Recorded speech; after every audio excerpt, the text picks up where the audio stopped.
पूर्णमदः पूर्णमिदं पूर्णात् पूर्णमुदच्यते पूर्णस्य पूर्णमादाय पूर्णमेवावशिष्यते। ओम शांति शांति शांति। शंकरं शंकराचार्यं केशवं बादरायणं सूत्रभाष्य कृतो वंदे भगवन्तौ पुनः पुनः। ईश्वरो गुरुरात्मेति मूर्तिभेद विभागिने व्योमवद्व्याप्तदेहाय दक्षिणामूर्तये नमः। ओम शांति शांति शांति।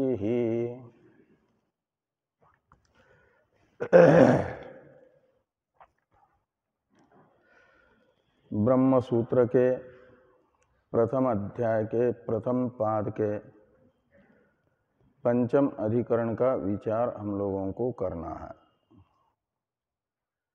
पंचम अधिकरण के सूत्रों का तथा अधिकरण सार के दोनों श्लोकों का उच्चारण हम लोग कर चुके हैं। अधिकरण सार के प्रथम श्लोक की चर्चा भी कर चुके हैं। द्वितीय श्लोक की चर्चा बाकी है।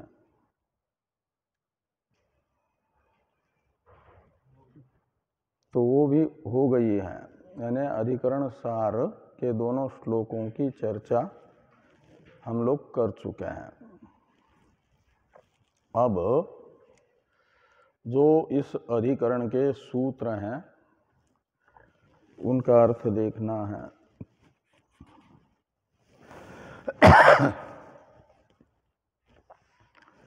तो ईक्षतेर ना शब्दम, इसमें दो पद हैं, तीन पद। ईक्षतेर न अशब्दम, तीन पद है। ईक्षतेर पंचमांत है, न अव्यय है, अशब्दम प्रथमांत है। शब्द से लेना यहाँ पर, शब्द यानी वेद, प्रतिपाद्य।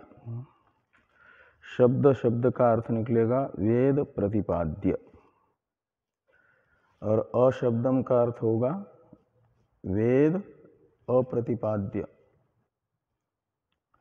जगत कारणत्वेन रूपेण वेद जिसको नहीं बता रहा है उसे कहा जाएगा अशब्दम। तो किसको नहीं बता रहा है? तो नहीं बता रहा है जगत कारणत्वेन रूपेण वेद प्रधान को। प्रधान ही जगत का स्वतंत्र कारण होगा, परिणामी उपादान भी और कर्ता भी। पुरुष तो असंग है, उदासीन है, ऐसा जो सांख्यों का मानना है, उसका निषेध करने के लिए अशब्दम से लिया जा रहा है प्रधान को। अशब्दम शब्द का अर्थ है अप्रधानम, एकानम प्रधानम, जिसको जगत के कारण के रूप में नहीं बताया जा रहा है वेद के द्वारा। प्रधान को जगत के कारण के रूप में वेद के द्वारा नहीं बताया जा रहा है, इसलिए वेद को कहा जाएगा, क्या नाम, प्रधान को कहा जाएगा अशब्द। और कारणम शास्त्र योनित्वात्, इस सूत्र से लिए आइए योनि शब्द को मात्र। तो अशब्दम न योनि, ये सिद्धांती पूर्व पक्षी का निषेध करेंगे। पूर्व पक्षी कह रहे थे कि अशब्द यानी प्रधान शास्त्र की योनि है, क्या नाम वो जगत की योनि है यानी कारण है। सिद्धांती कह रहे हैं कि अशब्द जगत की योनि नहीं है यानी कारण नहीं है। तो कहा फिर जगत का कारण कौन है? तो जगत का कारण कहते हैं ईक्षते। क्यों नहीं है जगत का कारण, कौन है, इसका प्रश्न तो आगे आएगा। तो क्यों प्रधान को जगत का कारण नहीं मानते हो, ये पूर्व पक्षी का वेदांती के प्रति प्रश्न हुआ। इसका उत्तर वेदांती ने दिया कि ईक्षतेर, ईक्षतेर का अर्थ है कि ईक्षण रूप व्यापार बताया गया है जगत कारण में। तदैक्षत इस वाक्य से जो जगत का कारण है तत्शब्द से परामृष्ट सत पदार्थ, उसे ईक्षिता बताया गया है, ईक्षण कर्ता बताया गया है, उसका ईक्षण रूप व्यापार बताया है। और ईक्षण यह व्यापार जड़ में नहीं होता है, चेतन में होता है। और अशब्द शब्द का अर्थभूत जो प्रधान है वह तो आप जड़ कहते हो उसे। तो प्रधान आपका जड़ होने से जगत कारण नहीं बनेगा, क्योंकि जगत के कारण को तदैक्षत यह वाक्य चेतन बता रहा है, चेतन के व्यापार से युक्त बता रहा है। इसलिए तत्शब्द से परामृष्ट सत पदार्थ प्रधान नहीं होगा। ये ईक्षतेर ना शब्दम सूत्र का अर्थ निकलेगा। अब सांख्य कहते हैं तद ऐक्षत इस वाक्य ने तत्शब्द से परामृष्ट सत पदार्थ में जो ईक्षितृत्व बताया है यानी ईक्षण रूप व्यापार बताया है, वह व्यापार मुख्य नहीं है, गौण है। जैसे बाढ़ के दिनों में नदियाँ खूब भर करके बहती हैं, दोनों किनारों से संलग्न हो करके। और नदी के किनारे यदि मिट्टी के हैं, रेतेले हैं, तो जैसे जैसे बाढ़ का जल बढ़ता है तो फिर किनारों को काटते हुए फैल जाता है न जल, किनारों को काट देता है। देखा है कि नहीं? नदी जब बाढ़ के दिनों में ज़्यादा बाढ़ आ जाती है तो अपने किनारों को काटती है, बहा करके ले जाती है। तो इधर जो है वहाँ जब आप बाढ़ देखने के लिए जाओगे तो कटने से पहले किनारे में वो बड़ी वो पड़ जाती है रेखा जैसी, यानी टूटना होता है 4-5 फुट, तो 4-5 फुट पीछे वो खाई ये बन जाती है, क्या कहा जाएगा उसको, रेखा। और वहीं से फिर ज़्यादा जल जैसे बहना शुरू होता है तो गिर जाता है, गिर जाता है फिर। वो किनारा, उससे पहले जितना वो गिरने वाला है उसे देख करके लोक में एक दूसरे को देखने वाले कहते हैं कि नदी किनारा गिरना चाहता है। ये शब्द प्रयोग कभी हुआ कि नहीं, सुना है? नदी किनारा गिरना चाहता है। तो नदी किनारा जड़ है कि चेतन है? और चाहना ये चेतन का धर्म है कि जड़ का? चेतन का धर्म है। तो जड़ में, जड़ किनारे में भी ये शब्द प्रयोग हो रहा है कि ये गिरना चाहता है। ये जैसा चेतन का चाहना रूप धर्म जड़ किनारे में लोक में माना जाता है, गौण रूप से प्रयुक्त हुआ। वो मुख्य नहीं है, गौण है, गौण प्रयोग है।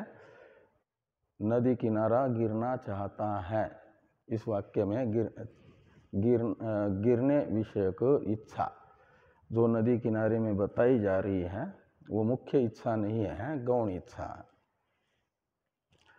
ऐसे ही जब जगत का निर्माण करने के लिए प्रधान प्रवृत्त होता है तो वेद ने कह दिया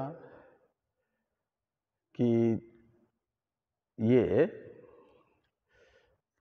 प्रधान जो सत्पदार्थ है तत्शब्द के द्वारा परामृष्ट, उसने अनेक होने की इच्छा की, संकल्प किया। ऐसा वो ईक्षण शब्द गौण है। ये यदि पूर्व पक्षी कहेंगे तो यही पूर्व पक्ष की शंका द्वितीय श्लोक सूत्र के पूर्वार्ध में बताई गई है, उत्तरार्ध में उसका समाधान है। तो द्वितीय सूत्र में है 4 पद, गौणः चेत न आत्मशब्दात्। तो 2 पदों से पूर्व पक्ष की शंका है और 2 पदों से पूर्व पक्ष की शंका का सिद्धांति के द्वारा निराकरण है। चेत का अर्थ है यदि पूर्व पक्षी जो सत में तदैक्षत वाक्य के द्वारा बताया गया ईक्षण रूप व्यापार जो मुख्य रूप से चेतन में रहता है, और यहाँ सत पदार्थ तो सांख्यों के अनुसार जड़ प्रधान ही है, और उसमें ईक्षण रूप व्यापार गौण बताया गया है। जैसे नदी किनारा गिरना चाहता है, इसमें चाहना रूप चेतन का व्यापार जड़ किनारे में लोक में प्रयुक्त होता है। ऐसा पूर्व पक्षी यदि कहेंगे, गौणश्चेत का अर्थ है, सिद्धांति कहते हैं न, यानी तदैक्षत यह वाक्य प्रधान में गौण ईक्षितृत्व बताने वाला नहीं है। जगत कारण में गौण ईक्षितृत्व इस वाक्य से नहीं बताया जा रहा है, का मतलब मुख्य ही बताया जा रहा है। तो गौण क्यों नहीं बताया जा रहा है, ये पूर्व पक्षी का प्रश्न सिद्धांति के प्रति होगा। उसका उत्तर है आत्मशब्दात्। हेतु बताया सिद्धांति ने, कहते इसलिए हम कहते हैं कि तद ऐक्षत यह वाक्य तत्शब्द से परामृष्ट सत्पदार्थ में गौण ईक्षितृत्व न बता करके मुख्य ईक्षितृत्व ही बता रहा है। इसी सत को, सत के लिए श्रुति ने आत्मा शब्द का प्रयोग किया है। कहाँ पर? तो जो दूसरा ईक्षण आता है सत पदार्थ का, सेयम परा देवता ऐक्षत इमा तिस्रो देवता अनेन जीवेन आत्मना अनुप्रविश्य नाम रूपे व्याकरवाणी इति। ये उस सत पदार्थ का दूसरा ईक्षण है। पहला है तदैक्षत बहुश्याम प्रजायेय।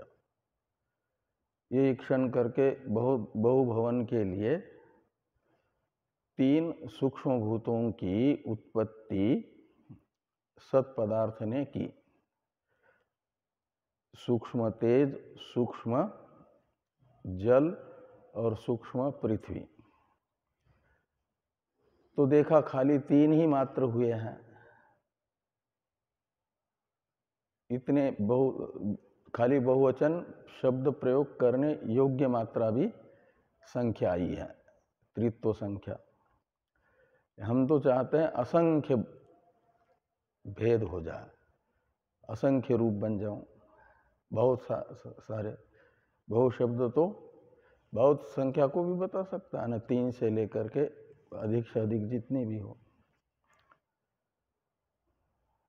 तो फिर उस परा देवता शब्द का प्रयोग है इस वाक्य में। सा इयम परा देवता, ये 4 शब्द हैं सत पदार्थ के परामर्शक।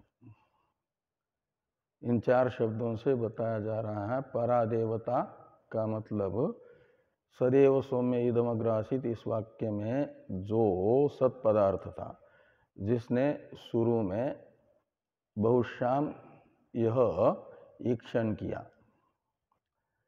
वही परा देवता है। सा इयम परा देवता, इन 4 शब्दों का अर्थ है।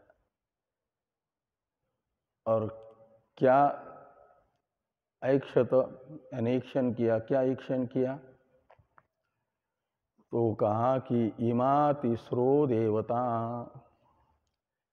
ये जो 3 सूक्ष्म भूत हैं, सूक्ष्म तेज, सूक्ष्म जल और सूक्ष्म पृथ्वी, उनके लिए इमा तिस्रो देवता शब्द का प्रयोग आया है। इसलिए इमा तिस्रो देवता शब्द से तो लेना इन 3 भूतों को, और ये द्वितीया का बहुवचन है। अनुप्रविश्य क्रियापद में कर्म है, जैसे गृहम प्रविश्य तिष्ठामि। तो गृहम प्रविश्य तिष्ठामि का अर्थ होता है घर में प्रवेश करके स्थित हूं।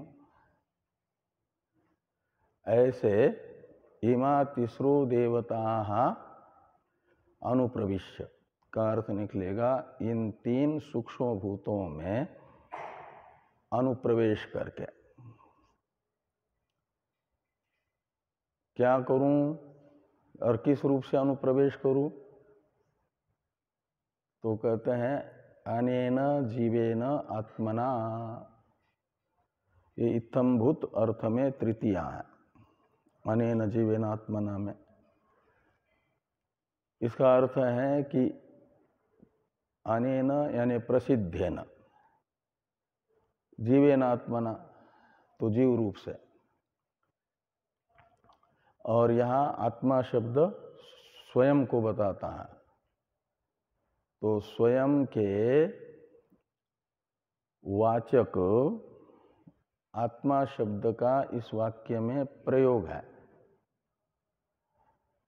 और जीव स्वयं ही ब्रह्म बना हुआ है ना।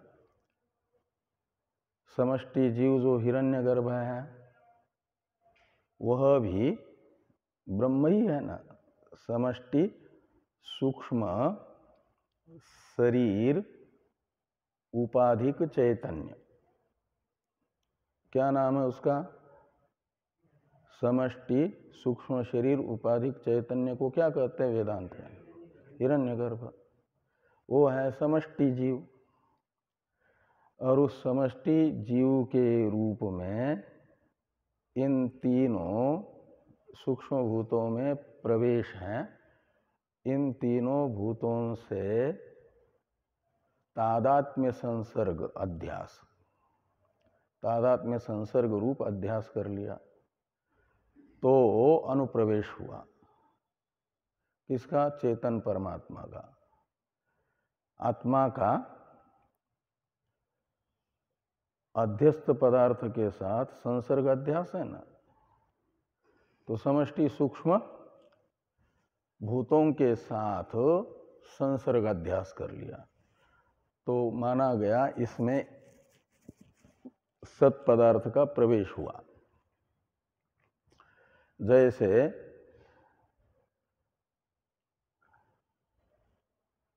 वेष्टि कार्यक्रम संघात में तादात्म्य अभिमान ही जीव का प्रवेश है। चेतन अधिष्ठान का वेष्टि सूक्ष्म शरीर के साथ तादात्म्य संसर्ग हुआ तो तेजस बन गया हो। ऐसे वो समष्टि में हिरण्यगर्भ बना। तो अनेन आत्मना, तो आत्मा शब्द चेतन का वाचक है ना। अनात्मा जड़ होता है, आत्मा चेतन होता है। और चेतन के वाचक आत्मा शब्द का प्रयोग किसके लिए हुआ है? स्वयं के लिए। सत पदार्थ ने इस वाक्य में ईक्षण करता जो सत पदार्थ है, उस सत पदार्थ ने अपने लिए जीवेन आत्मना शब्द का प्रयोग किया है, क्योंकि वहाँ पर व्याकरण समझने वाले समझ सकते हैं कि नाम रूपे व्याकरवाणी, इसमें कौन सा पुरुष है? व्याकरवाणी। कितने पुरुष होते हैं? हाँ? 3। कौन से? 3 पुरुष कौन कौन है? हाँ? हाँ, प्रथम पुरुष, मध्यम पुरुष, उत्तम पुरुष। तो व्याकरवाणी, ये 3 पुरुषों में से कौन सा पुरुष है?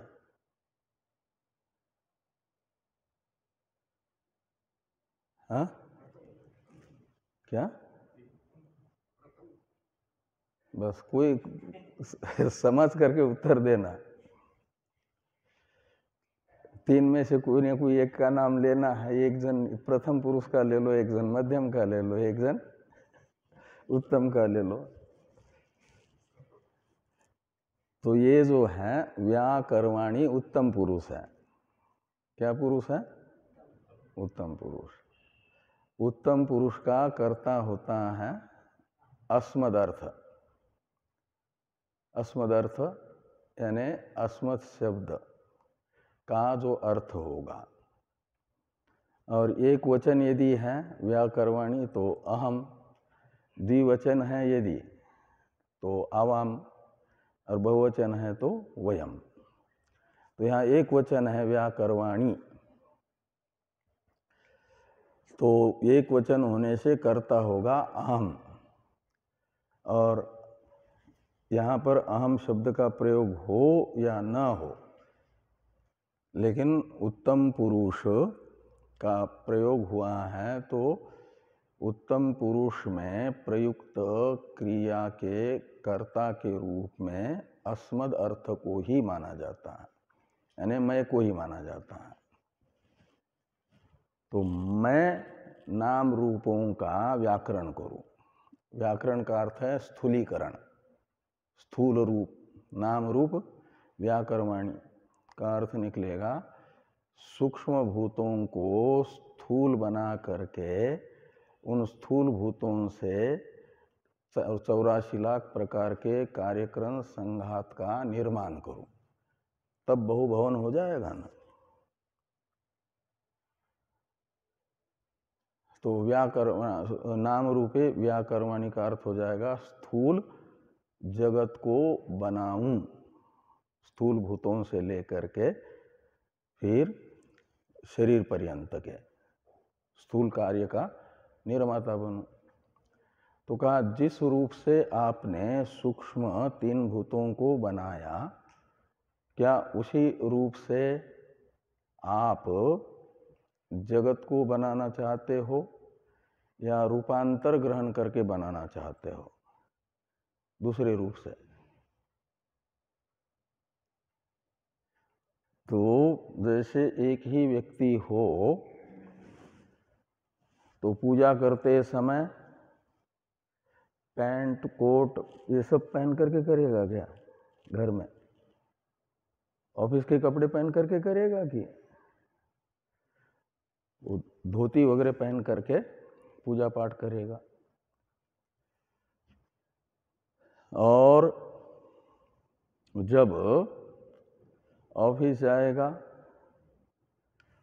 तो ऑफिस के कपड़े पहन करके जाएगा, वो रूप धारण करके, वो तो ऑफिसर बन करके जाएगा ऑफिस में। फिर घर पर आएगा, बच्चों को लाड़ प्यार करेगा तो एक पिता का रूप धारण करके करेगा। ऐसे ही सूक्ष्म जगत को बनाने वाले परमात्मा ने तो केवल माया रूप उपाधि को स्वीकार करके ईश्वर रूप से सूक्ष्म जगत बनाया, ईश्वर नाम धारण करके। और उस अपनी ईश्वर नाम में उपाधिभूत माया को बनाए रख करके समष्टि सूक्ष्म कार्य को भी अपनी उपाधि के रूप में स्वीकार करते हैं, तो माना जाता है उस समय उनका हिरण्यगर्भ नाम आता है। चाहे पूजा कर रहा हो तब भी अंडर पैंट पहन करके ही करेगा ना, ऊपर धोती पहनेगा। ऑफिस जाएगा तो भी वही अंदर तो अंडरवेल रहेगी ना। तो वो दिन शाम को स्नान करने तक रहेगी, फिर अपना दूसरी पहन लेगा। तो ऐसे ही माया रूप उपाधि तो रहेगी, सूक्ष्म एक उपाधि लेगा।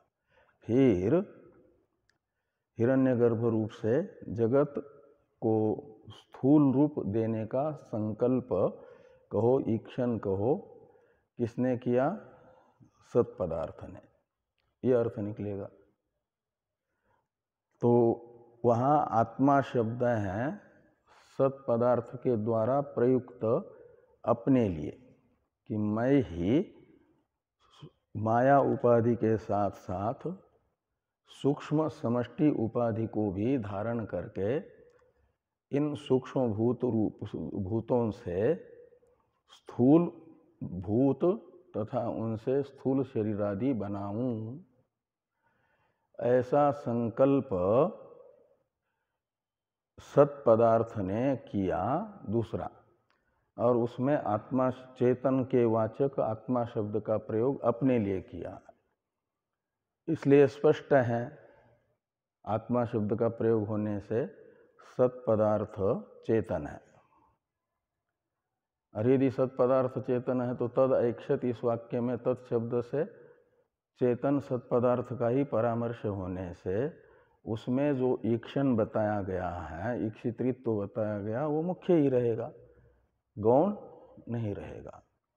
इस अभिप्राय से ये कहते हैं कि न आत्मशब्दात, न यानी ये ईक्षितृत्व गौण नहीं है सत्पदार्थ में, अभी तो मुख्य ही है। क्यों? तो चेतन के वाचक आत्मा शब्द का भी सत्पदार्थ के लिए प्रयोग होने से। ऐसे उपसंहार में भी आया एतदात्म्यमिदं सर्वं तत्सत्यं स आत्मा, तो यहाँ स शब्द से इसी सत्पदार्थ को लिया जा रहा है, और वही आत्मा है, सबकी सर्वात्मा है। तो वहाँ पर भी आत्मा शब्द बता रहा है चेतन का वाचक होने से वह सब का वास्तविक स्वरूप है, इसलिए सत्पदार्थ चेतन होगा। आगे हैं पूर्व पक्षी यदि ये कहते हैं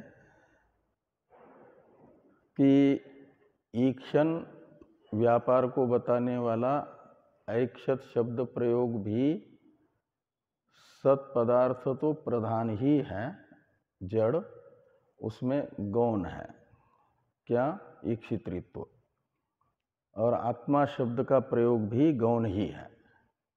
आत्मा शब्द का प्रयोग मुख्य सिद्ध हो तब तो मुख्य ईक्षितृत्व सिद्ध होगा, गौण ईक्षितृत्व सिद्ध नहीं होगा। सत पदार्थ में गौण ईक्षितृत्व नहीं है, ये दिखाने के लिए आपने आत्मा शब्द का प्रयोग किया। लेकिन आत्मा शब्द का प्रयोग भी गौण ही है सत पदार्थ के लिए। चेतन के वाचक आत्मा शब्द का, वो चेतन नहीं है, लेकिन चेतन के प्रयोजन के लिए कार्य कर रहा है। चेतन तो कुछ करता नहीं है, चेतन है पुरुष। तो सांख्यों के सिद्धांत के अनुसार पुरुष कुछ भी नहीं करता।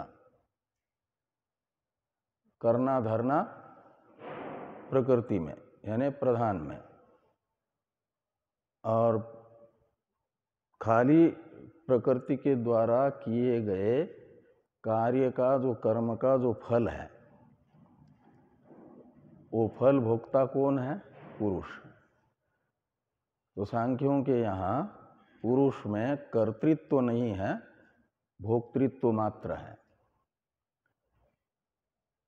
करती कमाती है प्रकृति यानी प्रधान, और ये घर में बैठ करके केवल फिर कमा करके वो लाएगी भी, पका करके खिलाएगी भी इसको, और पका पकाया अपना खा करके शांति से बैठा रहता है, उदासीन। का मतलब भोक्ता मात्र है। ऐसा कौन कहते हैं? सांख्य। तो चेतन पुरुष का सब कुछ करने वाली प्रकृति हुई ना। तो जैसे कोई राजा हो और राजा के राज्य का सारा कार्यभार कोई कुशल मंत्री संभाल रहा हो,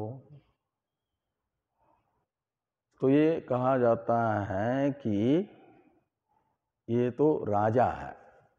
का मतलब राजा के सारे कार्यों को संभालने वाला है, करने वाला है। ऐसे इस पुरुष रूपी राजा के कुशल मंत्री के तरह मंत्री है ये प्रधान। वही सब पुरुष के लिए जो भी जरूरत होती है वो करती रहती है, और पुरुष अपना आनंद लेता रहता है प्रकृति ने किए हुए कार्य से। इसलिए माना जाएगा कि चेतन पुरुष की सर्वार्थकारी ये प्रकृति होने से चेतन के वाचक आत्मा शब्द का भी गौण प्रयोग प्रकृति के लिए ही हुआ है, प्रधान के लिए ही हुआ है। और प्रधान तो सत्पदार्थ प्रधान ही है, वही जगत का कारण है। तो दोनों भी गौण है, ईक्षितृत्व भी गौण है और आत्मा शब्द का प्रयोग भी प्रधान के लिए गौण है। ऐसा यदि पूर्व पक्षी कहना चाहेंगे तो जो तीसरा सूत्र है वह पूर्व पक्ष की इस शंका का निराकरण करने वाला है। सिद्धांत के ही दो पद हैं, ये दोनों पद सिद्धांत को ही बताते हैं। का मतलब पूर्व पक्ष की आशंका का सिद्धांति के द्वारा किया जाने वाला जो निर्णय है उसे बताते हैं। तन्निष्ठस्य मोक्षोपदेशात्, स्पष्ट है, दो पद हैं, विभक्ति भी स्पष्ट है, षष्ठी और पंचमी। आत्म शब्द, यहाँ आत्म शब्दात पद की अनुवृत्ति आएगी पूर्व सूत्र से, और न की भी अनुवृत्ति आएगी। और आत्म शब्दात में जो पंचमी है वो विभक्ति भी परिणाम होकर के प्रथमांत बन जाएगा, आत्म शब्द। ऐसा तो प्रधाने न आत्मशब्द गौण, ये सिद्धांति कहेंगे। पूर्व पक्षी कह रहे थे ना कि प्रधान में ही चेतन आत्मा का सर्वार्थकारी प्रधान होने से प्रधान में गौण प्रयोग है आत्मा शब्द का, ऐसा पूर्व पक्षी कह रहे थे।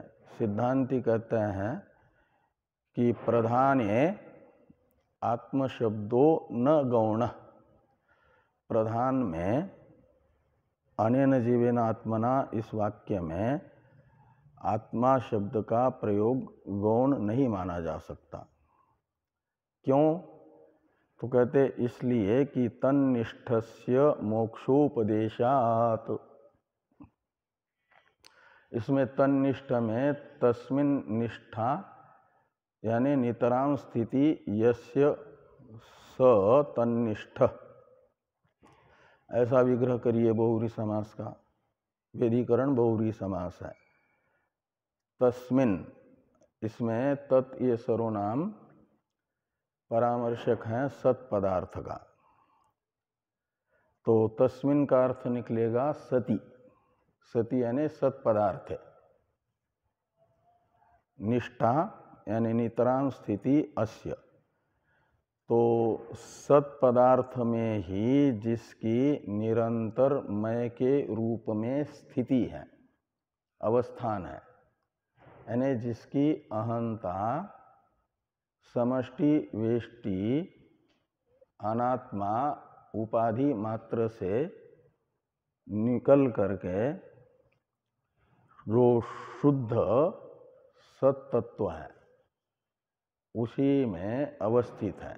निरुपाधिक सत पदार्थ में जिसकी अहंता स्थित है, जिसकी अहंता का आलंबन एकमेवा द्वितीय सत पदार्थ ही है, उसे कहा जाए। और वो कभी कभी ध्यान के अवस्था में नहीं, निरंतर। नी का अर्थ है निरंतर, निरंतर का अर्थ है निरंतर में अंतर शब्द का अर्थ होता है व्यवधान, और निर का अर्थ होता है अभाव, तो निरंतर का अर्थ निकलेगा व्यवधान रहित। तो व्यवधान रहित का मतलब हमेशा, जैसे आपकी अहंता आपके शरीर को आलम्बन करके रहती है, हमेशा रहती है। यदि देह से अलग मैं हूँ इसका अभ्यास नहीं है तो ऐसे ब्रह्मज्ञ की अहंता निरंतर सत पदार्थ में रहती है, जो सजातीय विजातीय स्वगत भेद रहित है। ऐसे चेतन में स्थिति बताई गई है तन्निष्ठ शब्द से, और ये स्थिति जिसकी है उसे कहा जाएगा तन्निष्ठ, यानी ब्रह्मज्ञ पुरुष, ब्रह्मवेद ब्रह्मविभूति के अनुसार। और उस तन्निष्ठ को फल क्या होता है तन्निष्ठा का, यानी ब्रह्म में स्थिति का फल क्या है, तो येषा ब्राह्मी स्थिति पार्थ, यही ब्राह्मी स्थिति है।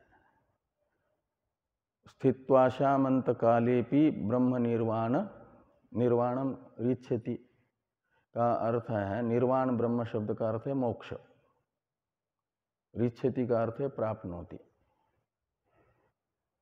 तो ये ब्राह्मी स्थिति जिसमें आ गई वह मोक्ष को प्राप्त करता है, उसका फल मोक्ष है। तो इसलिए कहा कि तन्निष्ठस्य यानी सन्निष्ठस्य, सत पदार्थ में निरंतर अहंतया जिसकी स्थिति है उसे सन्निष्ठा के फल के रूप में मोक्ष का उपदेश शास्त्र करता है। तस्य तावद एव चिरम यावन्न विमोक्षे अथ संपत्से, ये शास्त्र हैं यानी उपनिषद वाक्य हैं। यह बताता है तस्य, तस्य शब्द से लिया गया सन्निष्ठ को, तो सन्निष्ठस्य तस्य शब्द का अर्थ निकलेगा मैं के रूप में सत में ही निरंतर स्थित जो महापुरुष हैं, उन्हें क्या होता है, कहते तस्य तावदेव चिरम, मोक्ष विदेह कैवल्य रूप मोक्ष की प्राप्ति में उतना ही विलंब है। कितना? तो कहते यावन न विमोक्षे का मतलब प्रारब्ध का फलोपभोग से जब तक क्षय नहीं होता। जैसे प्रारब्ध का फलोपभोग से क्षय हो गया तो कहते हैं अथ संपत् से का मतलब निरुपाधिक एक में द्वितीय सत में ही अवस्थित होगा। अभी भी है लेकिन जीवन मुक्त है, शरीर भी है और सत में निष्ठा भी है, इसे जीवन मुक्ति कहा जाता है। और मोक्ष यानी विधेय मुक्ति मिलती है, प्रारब्ध का फलोपभोग करके क्षय होती। ये तस्य शब्द से सन्निष्ठ को लेकर के श्रुति बता रही है सत में जिसकी स्थिति हो गई उसे मोक्ष होता है। और वो मोक्ष है वास्तविक ज्ञान का फल या भ्रांति का फल होगा। भ्रांति से मोक्ष होगा या यथार्थ ज्ञान से मोक्ष होगा? यथार्थ ज्ञान से मोक्ष होगा। और यथार्थ ज्ञान अनात्मा का आत्मरूप से ज्ञान यथार्थ ज्ञान माना जाएगा कि भ्रांति माना जाएगा? भ्रांति है वो। और यथार्थ ज्ञान कौन सा होगा? आत्मा का ही मैं के रूप में ज्ञान, आत्मा के रूप में ज्ञान। तो आत्मा यानी ब्रह्म चेतन और सन्निष्ठ का मतलब है सत पदार्थ में, सत पदार्थ को मैं के रूप से जान रहा है। तो सत पदार्थ को मैं के रूप से जानने वाला मुक्त हो जाता है, मुक्ति को प्राप्त करता है। तो सत पदार्थ यदि प्रकृति होगा, प्रधान होगा, तो तो अनात्मा है, जड़ है। और जानने वाला तो चेतन है, श्वेत केतु। और उसे बताया गया कि सत को मैं के रूप से जानोगे तत्वमसि वाक्य से, तो उसका फल है मोक्ष। इससे भी ये निकलता है कि आत्मा शब्द का प्रयोग गौण नहीं है, सत पदार्थ के लिए मुख्य है, क्योंकि सत पदार्थ चेतन है। और उस चेतन को यदि सोपाधिक चेतन, निरुपाधिक चेतन को मैं के रूप से जानता है, अभी तक उपाधि जो अनात्मा है उसी को अविद्यावशात मैं के रूप में जान रहा था, तो भ्रांति थी, तो बंधन था। और जैसे ही चेतन सत पदार्थ को मैं के रूप से जाना, तो अनात्मा उपाधि जो कार्यकरण संघात है वह मैं इस अहम वृत्ति का आलम्बन नहीं बनेगी ना। आलम्बन न बनने से हो जाएगा चेतन ही अहम वृत्ति का आलम्बन। और जैसे ही अहम वृत्ति का आलम्बन चेतन बना तो भ्रांति निकल गई। अब एक बार इसे आत्मा को कहा गया वो सकृत विभात है, वृत्ति विषयता भी निर्विशेष चेतन में मानी गई तद विषयक अज्ञान की यानी आवरण की निवृत्ति के लिए। बाद में वो तो चेतन होने से स्वयं भासता रहता है मैं के रूप में, जिसका ब्रह्मात्म एकत्व विषयक आवरण अहम ब्रह्मास्मि इस वृत्ति से निवृत्त हुआ, उसे मैं के रूप में वो निरंतर स्फुरित होता ही रहेगा और उसे मोक्ष होता है। ऐसा कथन होने से ये माना जाएगा कि यथार्थ ज्ञान का फल ही मोक्ष है। इसलिए सत को मैं के रूप से जानने वाला यथार्थ स्वरूप को जानने वाला माना जाएगा। तो आत्मा, चेतन आत्मा का वास्तविक स्वरूप ही चेतन है, सत पदार्थ है, वो चेतन है। चेतन का वास्तविक स्वरूप तो चेतन ही होगा ना, ये निकलता है। तो आत्मा शब्द का मुख्य प्रयोग है, ये अर्थ निकला। अब सिद्धांती ये कहते हैं यदि सांख्यों को अपेक्षित प्रधान सत्पद का अर्थ होता सदैव सौम्य इदमग्रासित इस वाक्य में, तो शास्त्र जानता है कई बार जो अरुंधति तारा होता है ना सप्तऋषि के पास में, जो 7 ऋषियों में से वशिष्ठ नाम के ऋषि हैं, वो तारों का नाम है वशिष्ठ, ऋषि का तारा है। उस तारे के पास में उनकी पत्नी के नाम से एक अरुंधति नाम का तारा है। वो सहसा दृष्टिगोचर नहीं होता, बहुत चमकता नहीं है, थोड़ा हल्का हल्का चमकता है। तो उसे देखने के लिए, उसका ज्ञान कराने के लिए, जिसको जो नहीं देख पा रहा है अरुंधति को, तो क्या कहा जाता है कि देखो ये जो सप्तऋषि मंडल है वो देख रहे हो? हाँ, कहाँ देख रहे हैं? उसके पास में उन 7 ऋषियों में जो चमकता हुआ तारा है वही अरुंधति है।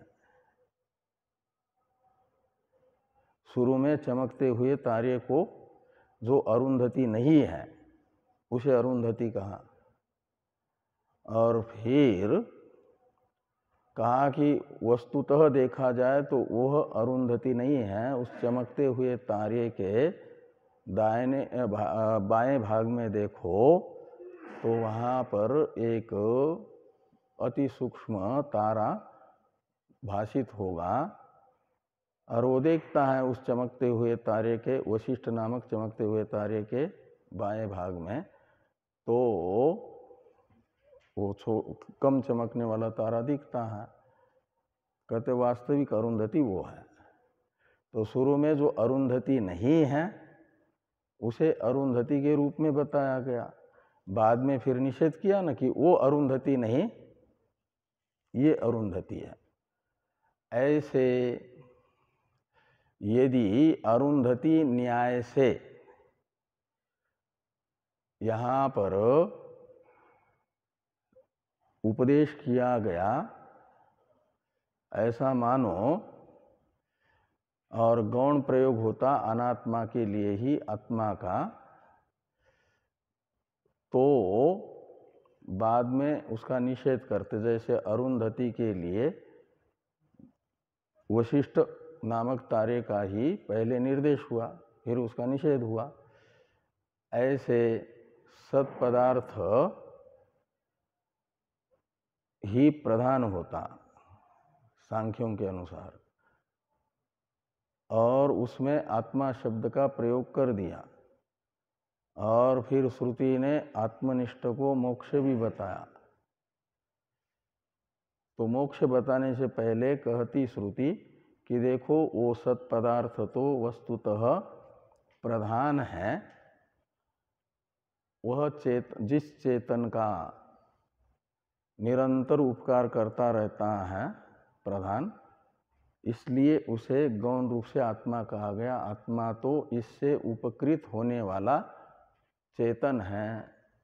ऐसा सत्पदार्थ का आत्मत्वेन रूपेण फिर निषेध भी करती न श्रुति, लेकिन निषेध तो नहीं किया।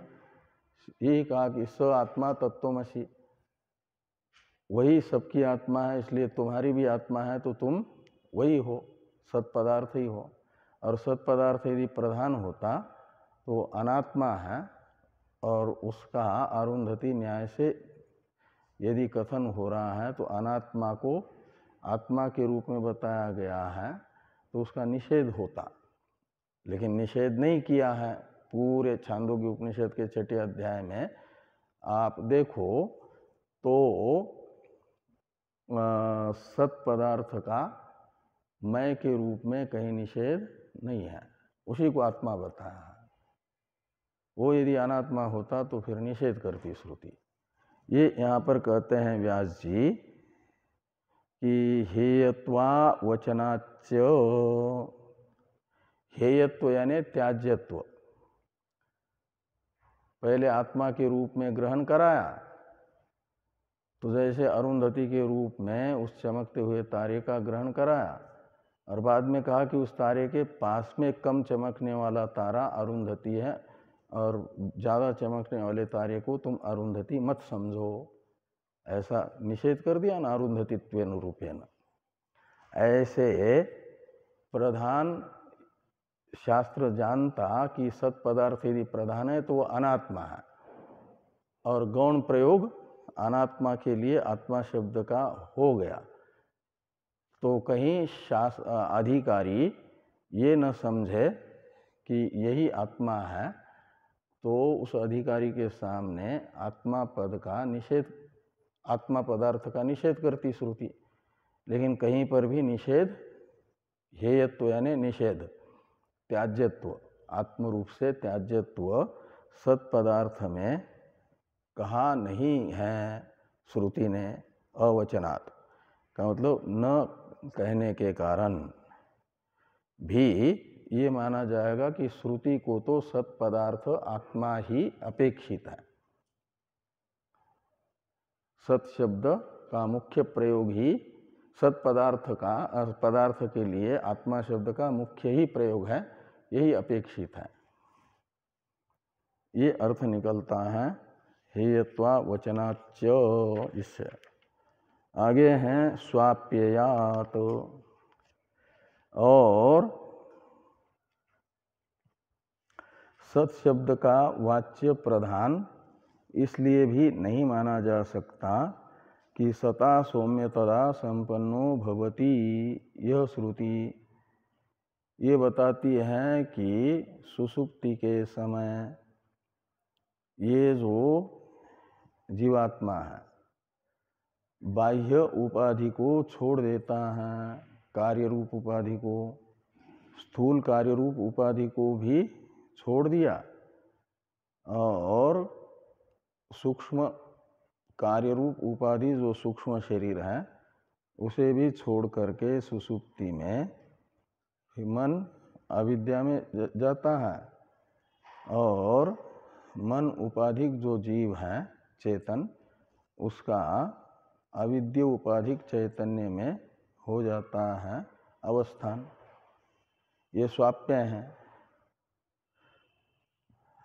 तो स्वाप्य में अप्य शब्द का अर्थ है विलय, एकत्व, तादात्म्य, और स्व शब्द का अर्थ है आत्मा। तो स्वाप्ययात का अर्थ है स्वात्मनि अप्य कथनात्। तो सुषुप्ति के समय जीव का अपने निरुपाधिक स्वरूप में, कार्य उपाधि से रहित स्वरूप में एकत्व प्रतिष्ठा, एकत्वेन रूपेण प्रतिष्ठान का कथन सता सौम्य तदा संपन्न भवति इस श्रुति में होने से भी, और स्वपिति इस नाम का निर्वचन से भी ये निकलता है कि सत पदार्थ ही आत्मा है, अनात्मा नहीं, प्रधान नहीं। आगे हैं गति सामान्यात। गति सामान्यात में गति शब्द का अर्थ है ज्ञान, और सामान्य शब्द का अर्थ है समान, सादृश्य। अलग अलग शाखा की उपनिषदें आप ले लो। ये तो सामवेदीय छांदोग्य शाखा का है, छांदोग्य उपनिषद, उसमें आया हुआ ये 6वां अध्याय जिस पर विचार किया जा रहा है, जिसको विषय बना करके विचार किया जा रहा है। तो छांदोग्य शाखा की छांदोग्य उपनिषद के इस अध्याय में सत पदार्थ को जगत के कारण के रूप से बताया गया ना। और वो यदि चेतन न होकर के जड़ प्रधान मानेंगे तो अन्य शाखा की उपनिषदें जो चेतन को जगत का कारण बता रही है वो कौन है?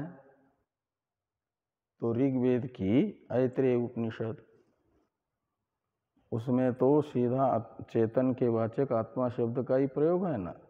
जैसे यहाँ है सदैव सौम्य इदमग्र आसीत एकमेवा द्वितीयम, ऐसे ऐत्रेय उपनिषद का उपक्रम वाक्य है आत्मा वा इदम एक एव अग्र आसीत नान्यत किंचन मिशत। तो यहाँ चेतन का वाचक आत्मा शब्द से ही उपक्रम है और उसी को जगत के कारण के रूप में बताया गया।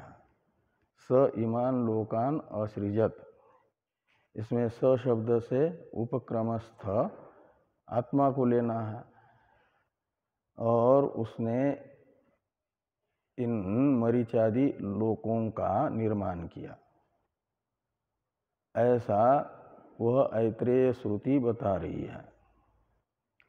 तो ऐत्रेय वेद ऐत्रेय शाखा की जो श्रुति है ऐत्रेय उपनिषद, और उसमें तो चेतन को जगत का कारण बताया। तो ऐसे कई एक दूसरे वाक्य भी हैं। ब्रह्म वा इदमग्र आसीत, उसमें ब्रह्म शब्द का भी अर्थ चेतन ही है और उसको जगत का कारण बता रहे हैं।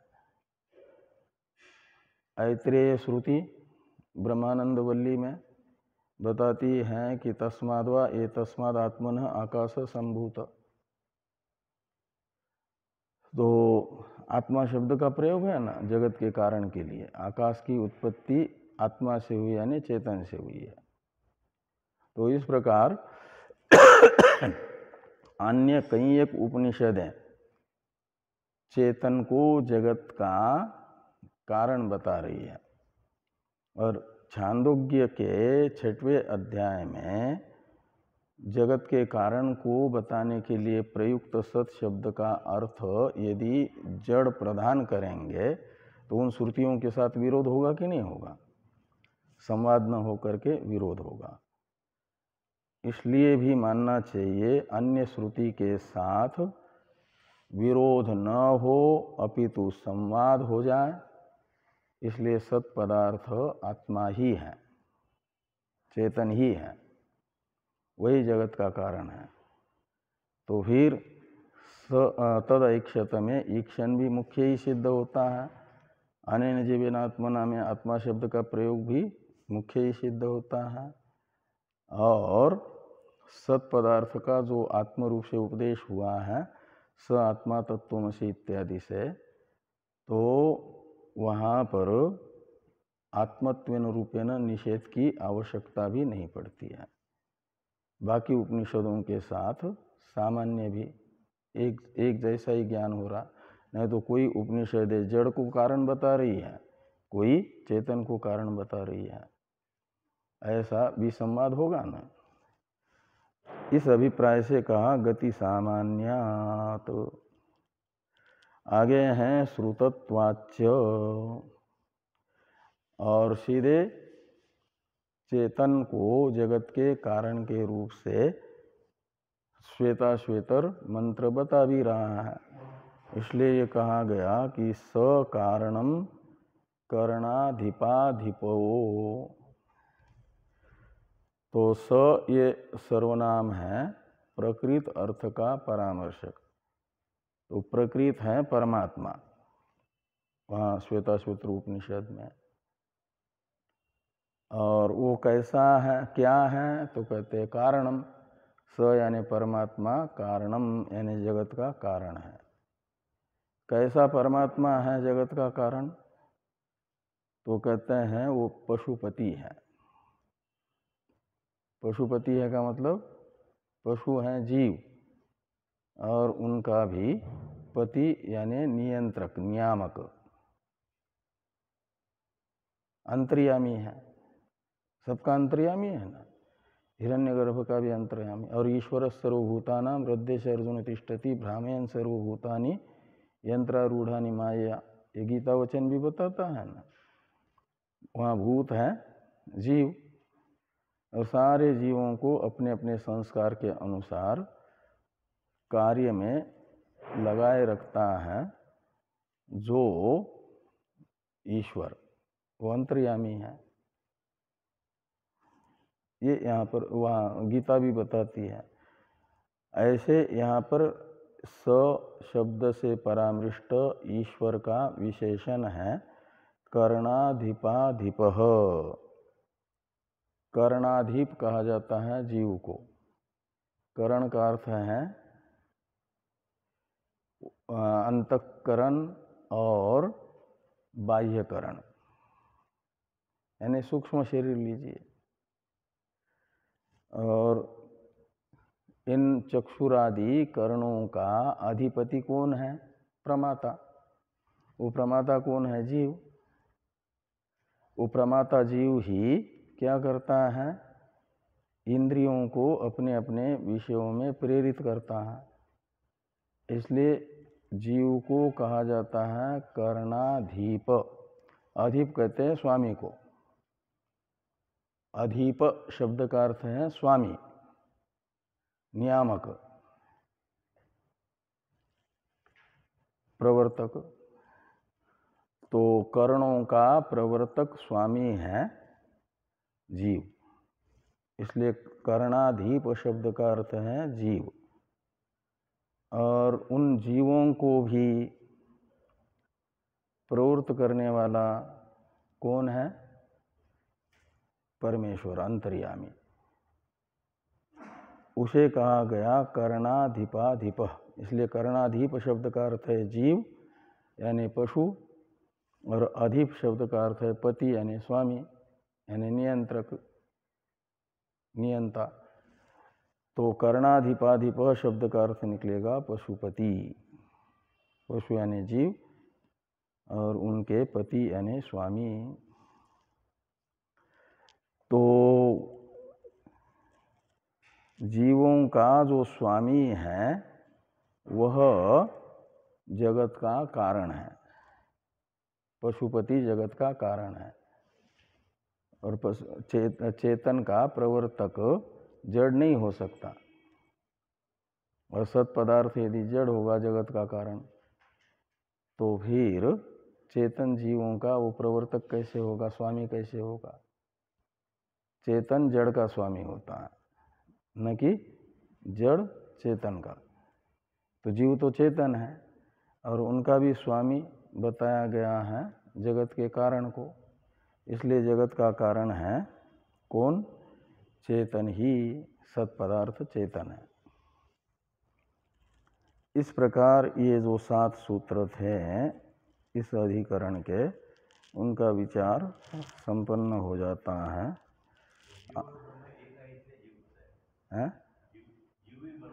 हाँ हाँ। तो आनंदमय अधिकरण है, इसकी चर्चा सायंकालीन सत्र में होगी। ओम पूर्णमदः पूर्णमिदं पूर्णात् पूर्णमुदच्यते पूर्णस्य पूर्णमादाय पूर्णमेवावशिष्यते। ओम शांति शांति शांति। शंकरं शंकराचार्यं केशवं बादरायणं सूत्रभाष्य कृतौ वंदे भगवन्तो पुनः पुनः। ईश्वरो गुरुरात्मेति मूर्तिभेद विभागिने व्योमवद्व्याप्तदेहाय दक्षिणामूर्तये नमः। ओम शांति शांति शांति।